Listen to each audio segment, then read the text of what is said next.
Merhaba arkadaşlar. Bugün çilek reçeli yapıyorum. 2 kilogram kadar çileğim var. Bunların önce bu sap kısımlarını temizliyorum. Hatta şu sap kısmının yuvasını da alıyorum. Bu şekilde bütün çileklerimi ayıklıyorum. Çileklerin böyle orta boy olanlarını tercih etmeliyiz. Çok büyük de olmasın. Ne kadar küçük olsa o kadar iyi ama çok büyük olmasın. Büyük olanlar olursa da onları da ikiye bölelim.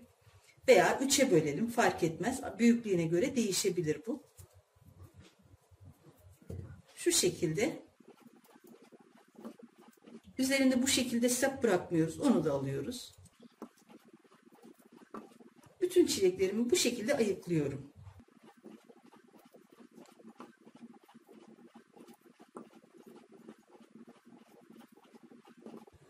Çilekleri güzelce ayıkladım.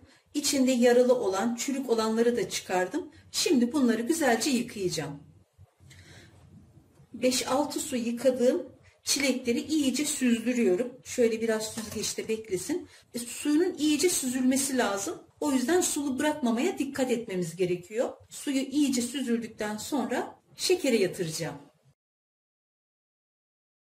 Şimdi reçelim için şekeri ayarlıyorum. Tamam. Hatta geçti, 1625 oldu.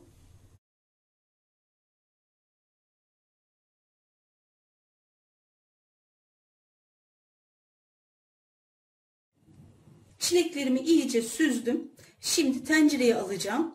Şeker oranımız 1 kiloya 800 gram. Çilekte şeker oranı 1 kiloya maksimum 1 kilogram 1'e 1. En az da 1'e 700. Çilek mayhoş bir meyve olduğu için 1 kiloya 700 gramın altında şeker eklememek lazım. Yani 700 ile 1 kilogram arasında şeker ekleyebilirsiniz. Daha önceleri 1'e 1 oranında şeker ekliyorduk. Ama şimdi kavanozlarda vakumladığımız için bozulması gibi bir şey söz konusu olmuyor. O yüzden şeker oranını ne kadar azaltırsak bizim için o kadar iyi. 1 kilogram çileğe 800 tam gelmekte. O yüzden ben şimdi 2 kilogram çileğim var. 1 kilo 600 gram şeker kullanacağım. Tenceremin içine biraz çilek alıyorum.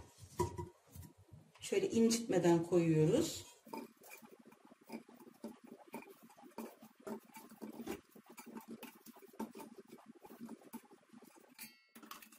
Şekerimin yarısını üstüne döküyorum.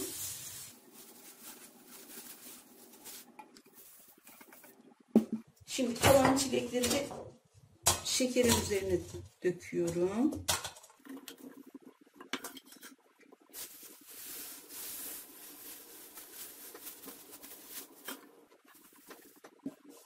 Çileği bir gece şekerde bekletirsek o çilek reçeli gerçekten çok güzel oluyor. Hem de kendi suyunu veriyor. Ekstra bir su koymuyoruz.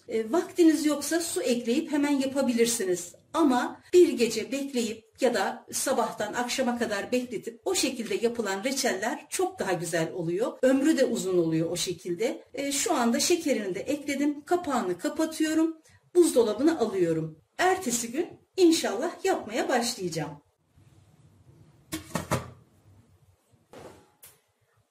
Çilekler bir gece bekledi. Dolaptan aldım. Şimdi ocağa koyacağım.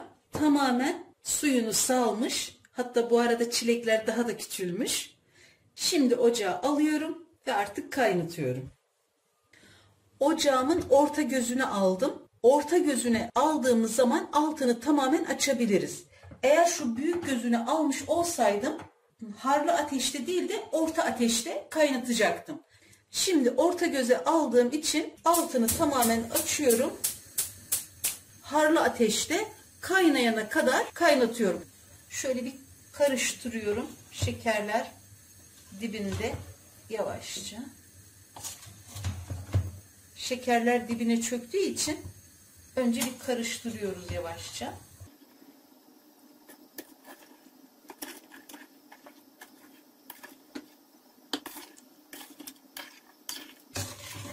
Karıştırınca daha şekerler dibinde yanmaz.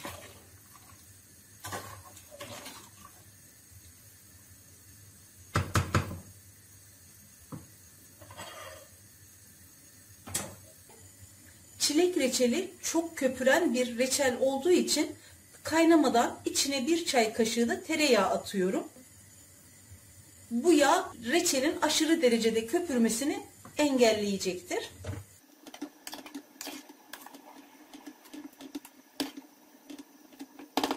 Bu şekilde kaynatmaya çalışıyorum. Çilek reçeli asla ihmale gelmez. Böyle başında bekleyeceğiz. Kaynamaya başlayınca köpürüyor da, taşma ihtimali çok yüksek. Şöyle bir karıştırarak hararetini alıyorum. Bunlar şekerin köpüğü. Bu köpükleri almıyoruz. İyice kaynasın. Ondan sonra altını kısıyorum. Evet, şimdi tamamen kısmadım. Orta harareti getirdim. Bu şekilde yarım saat kaynayacak. Çilek reçeli yaparken kabımızın büyük olması her zaman bizim için avantajlı. Çünkü görüyorsunuz tan neredeydi? En tepeye kadar kabardı. Bu şekilde yavaş yavaş pişecek.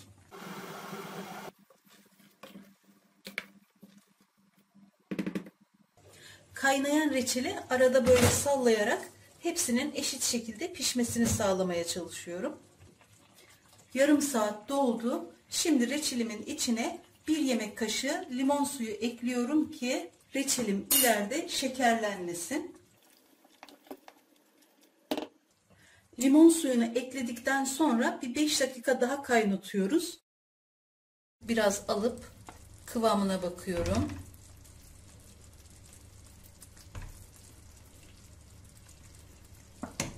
Altını tamamen kısa aldım. Kıvamı gayet güzel olmuş. Şöyle süzülüyor.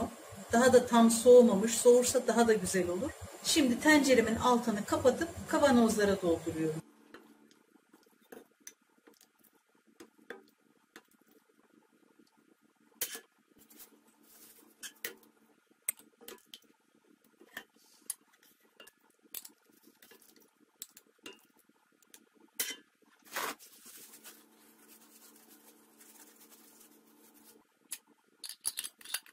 Üç geri, bir ileri yapıp sıkıca kapatıyoruz.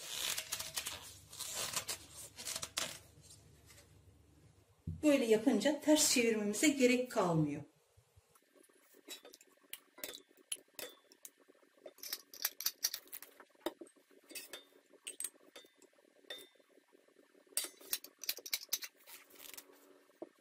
Reçelimi kavanozlara koydum. Bu da bayağı bir soğudu. Kıvamı da böyle. Tanelerde hiçbir ezilme, dağılma ya da sertleşme, kararma olmadı. Gayet güzel bir reçel oldu. Reçelinize 40-45 dakika içinde kıvam aldırmaya çalışın. Daha fazla kaynarsa reçelde kararma, meyvelerde sertleşme söz konusu olabilir. Yapımı en kolay, tadı, kokusu ve rengiyle de çok harika bir reçel. Herkes yapsın, herkes denesin isterim. Yapmak ve denemek isteyen herkese şimdiden kolay gelsin, afiyet olsun.